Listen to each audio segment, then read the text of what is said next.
Le culturiste comprend que son corps est fait pour être vu, pour servir de référence à une masse de gens qui sont incapables de comprendre qu'ils sont réellement importants, qui sont leurs propres héros dans leur vie.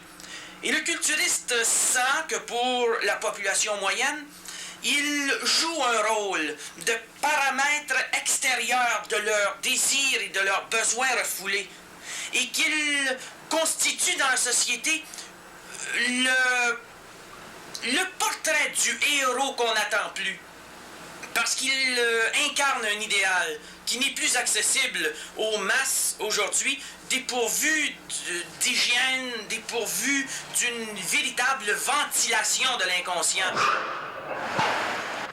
Le narcisse est celui qui, doutant de la valeur de son être, se raccroche uniquement à la beauté corporelle.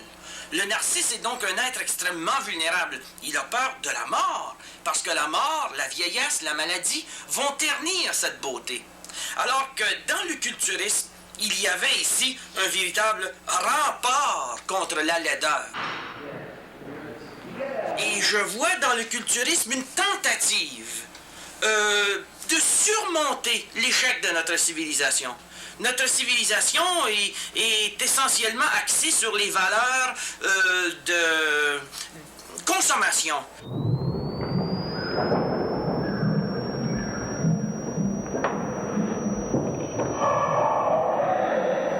Le culturiste reste marqué par le besoin de se surmonter. Surmonter l'homme rebelle, surmonter le corps physique se dégradant avec l'âge, le corps physique en état de chute.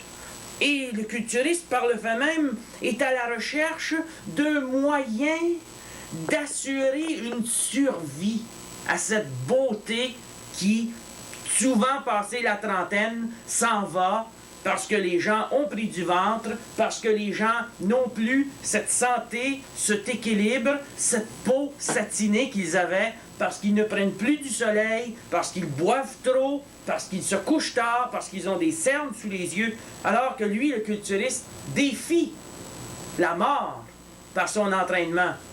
Et il peut, s'il le veut, poursuivre jusqu'aux dernières heures de sa vie cette recherche d'une sobriété et d'une exubérance dans la forme, ce qui est un paradoxe à réaliser, car on se demande comment on peut être sobre avec tant de chair, avec tant de muscles, et l'on se demande comment on peut parvenir à une ascèse, à une épuration, quand la beauté est si visuelle, si spectaculaire, si frappante.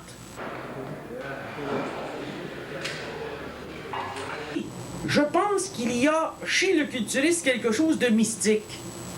C'est que trop peu de gens sont capables de consacrer des centaines, des milliers d'heures pour gagner un quart de pouce de thorax ou pour développer des cuisses ou des mollets dignes d'Hercule ou des guerriers mythologiques.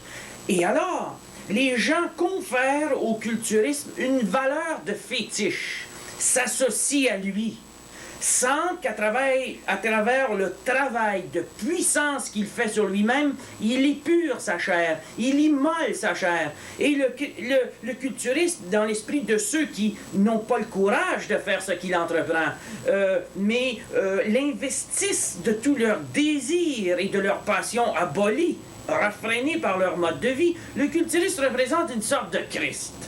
Parce qu'il prend sur lui l'incapacité des autres d'accéder au surhumain.